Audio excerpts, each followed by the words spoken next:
Nearly a century before the war, Daniel Boone had blazed a trail through the Cumberland Gap, leading the way for settlers pouring into Kentucky and Tennessee.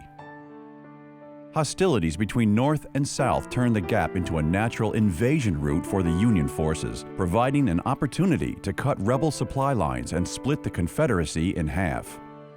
During the summer of 1861, rebel forces under General Felix Zollicoffer took control of the Gap and built fortifications, making it the eastern anchor of a defensive line extending to the Mississippi River.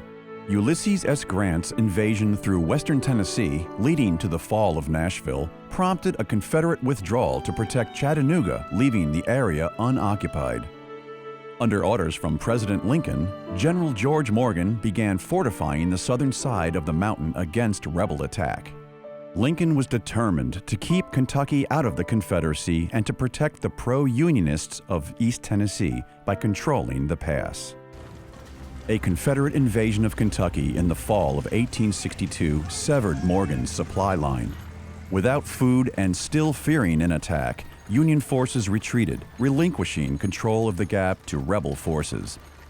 Over the next year, several skirmishes took place with East Tennessee Unionists, but Confederates remained in control.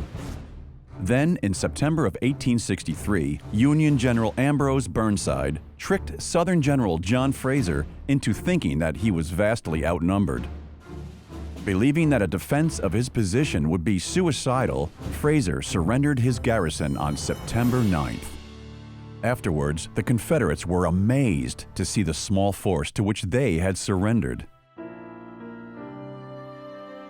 While there is no denying its beauty, soldiers on both sides hated occupying the strategic pass. Winter winds were brutally cold, and since many of the trees had been cleared, there was little protection from the summer heat. The Gap remained in Union hands until the end of the war.